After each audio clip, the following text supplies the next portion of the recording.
Togu hamion namar dosaon.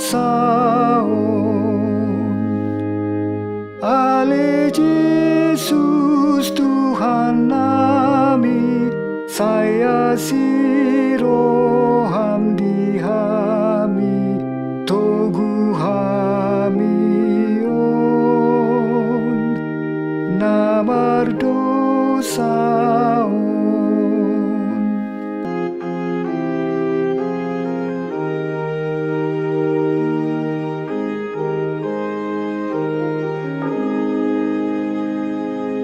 Sai padungobe hamiun sude unang loas bodom hami di bagasan dosa nami. Sai padungobe hamiun sude. Shalom, mari kita berdoa. Allah Bapa yang kami sembah dalam nama yang kudus, Tuhan Yesus Kristus, terima kasih Tuhan karena Engkau memberikan pada hari ini nafas kehidupan dan juga kesehatan untuk kami dapat jalani hari ini, dan Engkau memberikan hari ini ya Tuhan untuk kami jalani. Biarlah ya Tuhan kegiatan yang akan kami lakukan dan yang mungkin sudah kami melakukan pekerjaan-pekerjaan kami itu dapat berbuah kebaikan kami. Namun pada hari ini ya Tuhan, kami tetap juga mau menerima firman-Mu yang akan menjadi perenungan di dalam diri, hati dan pikiran kami, sehingga kiranya Engkau yang membimbing kami ya Bapa di dalam pengetahuan dan juga pemahaman renungan firman Tuhan yang akan kami terima. Itu akan menjadi refleksi dan renungan di dalam kehidupan kami masing-masing. Berfirmanlah Engkau kepada kami ya Bapa. Di dalam nama Tuhan Yesus Kristus kami berdoa. Amin. Renungan firman Tuhan pada hari ini tertulis dari Roma 3 ayat 23. Aidang adong imbarnii tung saluhut don nasida mardosa jaladang dapot pujion ni debata nasida. Karena semua orang telah berbuat dosa dan telah kehilangan kemuliaan Allah. Jemaat yang dikasihi oleh Tuhan kita Yesus Kristus, dalam doa Bapa kami penggalannya ada yang mengatakan, dan ampunilah akan kesalahan kami seperti kami mengampuni orang yang bersalah kepada kami. Sangat jelas pernyataan ini bahwa Tuhan Yesus mengajarkan kita untuk selalu sadar tentang kerapuhan dan tentang kekurangan kita di dalam diri kita dan di dalam orang lain. Artinya, di dalam doa Bapa kami ini, Tuhan Yesus mau mengajarkan kepada kita bahwa kita sangat rentan dengan dosa, karena kita sering sekali rapuh terhadap perbuatan-perbuatan kejahatan dan perbuatan-perbuatan dosa. Ini juga berasal dikarenakan karena kita diciptakan dari dunia ini. Artinya sifat-sifat dunia yang ada di dalam tubuh kita, sifat-sifat dunia yang terlintas dalam pikiran kita, bahkan sifat-sifat dunia yang kita rasakan dalam perasaan kita, itu bernilai tentang keduniawian. Namun sering sekali itu menjadi salah di hadapan Tuhan, itu menjadi salah di hadapan Bapa, karena kita melakukan kehendak kita, bukan kehendak Tuhan. Sehingga di dalam doa Bapa kami, Tuhan Yesus mengajarkan kita, yang pertama, meminta pengampunan atas kesalahan kita. Namun, ketika kita meminta pengampunan, kita terlebih dahulu seperti kami mengampuni orang yang bersalah pada kami. Artinya, di dalam pernyataan ini, kita harus siap sedia untuk menerima orang lain seperti kita menerima diri kita. Ketika kita menyatakan, ampunilah dosa kami Tuhan, ampunilah dosa saya Tuhan. Di saat itu kita harus bersiap sedia untuk terlebih dahulu kita mengampuni kesalahan orang lain atau orang-orang yang bersalah kepada kita. Jemaat yang dikasihi oleh Tuhan kita Yesus Kristus, kalau dikatakan dalam renungan firman Tuhan pada hari ini, karena semua orang telah berbuat dosa dan telah kehilangan kemuliaan Allah. Siapapun itu yang masih hidup di dunia ini, apakah sebagai pendeta, pelayan Tuhan, hamba Allah, ataukah sebagai pekerja atau pemimpin negara, atau apapun itu, ketika dia masih bernafas di dunia ini, bahkan anak-anak sekalipun,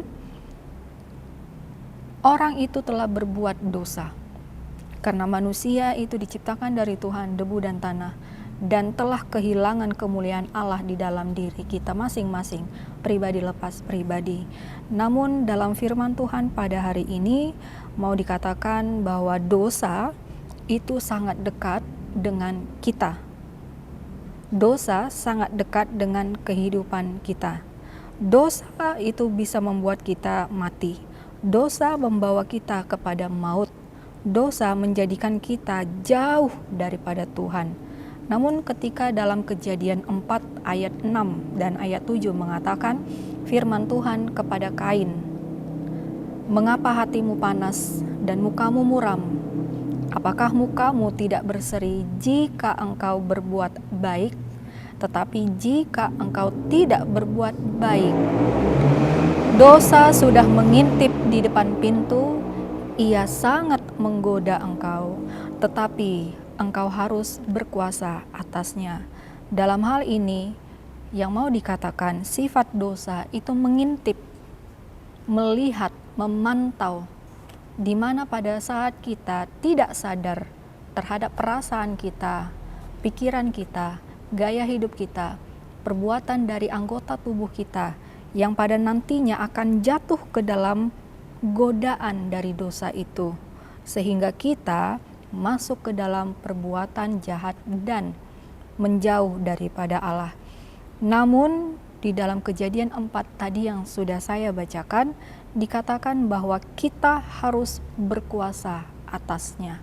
Artinya di sini iman kita, ketika kita mengakui bahwa kita harus meminta pengampunan dari Tuhan, iman kita terhadap hidup kita haruslah benar-benar kuat di dalam Tuhan, sehingga godaan itu dapat kita lawan dengan penguasaan diri, dengan cara hidup kita yang mau taat dan tunduk kepada apa yang menjadi kehendak Allah.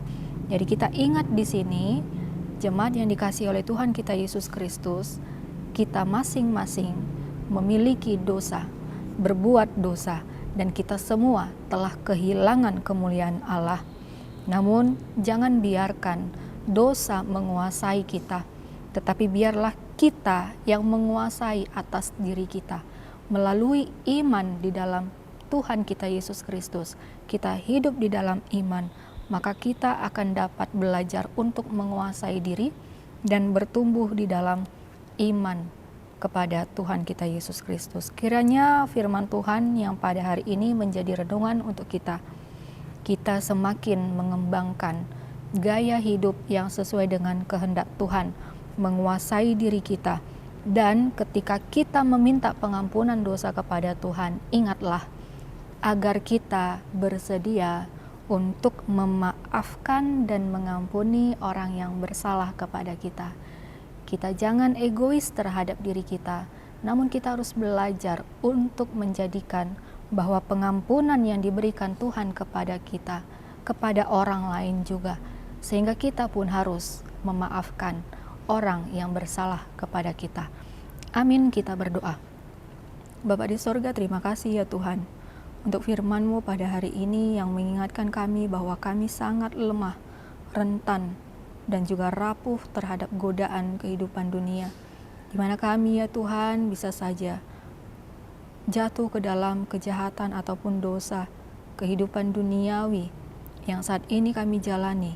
Melalui perasaan kami ya Tuhan, kami terlarut di dalam perasaan kami, kepentingan kami, bahkan juga pikiran kami, terlebih anggota tubuh kami ya Tuhan yang melakukan apa yang menjadi kehendak kami, sehingga kami sering sekali jatuh ke dalam dosa, kejahatan untuk mementingkan apa yang menjadi kepentingan kami, sehingga kami ya Tuhan kehilangan kemuliaan-Mu.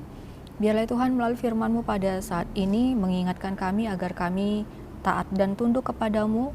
Ketika kami meminta pengampunan daripadamu, kami harus bersedia untuk terlebih dahulu ya Tuhan memberikan pengampunan kepada orang-orang yang bersalah kepada kami.